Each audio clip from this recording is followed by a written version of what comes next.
મળતી માહિતી મુજબ રાજકોટ જિલ્લાના ઉપલેટાના વતની અને હાલમાં સુરતના પૂણા ગામ ગીતાનગર ખાતે રહેતા પરેશભાઈ કિશનભાઈ કપૂરા રત્ન કલાકાર તરીકે કામ કરી અને પરિવારનું ગુજરાન ચલાવતા હતા.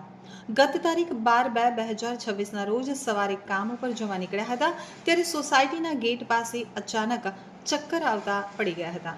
તાત્કાલિક પરિવારજનો તથા સોસાયટીના સભ્યોની મદદથી તેમને સુરતની ડાયમંડ હોસ્પિટલ ખાતે ખસેડવામાં આવ્યા હતા.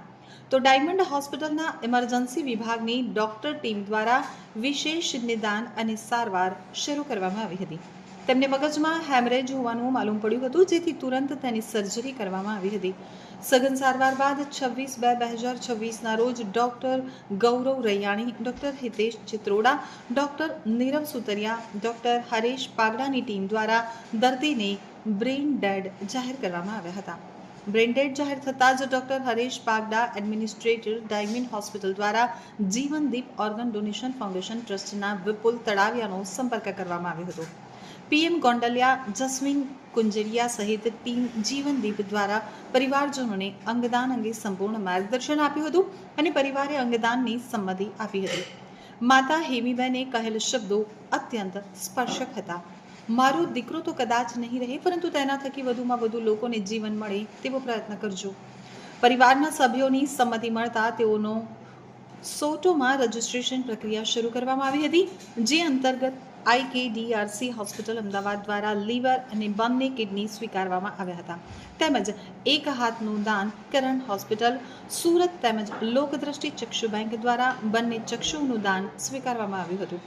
પરેશભાઈ કપૂરા અંગદાનથી કુલ 6 દર્દીઓને નવજીવન મળનાર છે. Jivandeep organ donation foundation trust આ 30મું અંગદાન સફળતાપૂર્વક પૂર્ણ કરવામાં આવ્યું છે. Vipul Talaviya, Jivandeep organ donation foundation, Surat. ગતરોજ ડોક્ટર હરેશ પાગડાર સાહેબ, ડાયમંડ હોસ્પિટલના એડમિન શ્રીનો ફોન આવ્યો હતો કે અમારે ત્યાં પરેશભાઈ કિશનભાઈ કપૂરા 43 વર્ષીય પુરુષ દર્દી બ્રેન્ડેડ છે, આપ આવો અને પરિવારજનોને આપણે મળીએ. જીવનદીપની ટીમ ત્યાં પહોંચી હતી. પરિવારના ઘણા બધા સભ્યો હાજર હોય. તેમના ધર્મપત્ની દિવ્યાબેન, માતા હેમીબેન, તેમનો દીકરો શ્રુત, તેમના માશેભાઈ નિલેશભાઈ અકબરી, VHP સહિત સૌ પરિવારજનોને મળ્યા. માતાનો એક જ આગ્રહ હતો કે વધુમાં વધુ લોકોને નવજીવન મળે એવો પ્રયત્ન કરજો, સમયની ચિંતા નહીં કરતા. આવા ઉમદા વિચાર સાથે કુલ 6 લોકોને નવજીવન મળ્યું છે.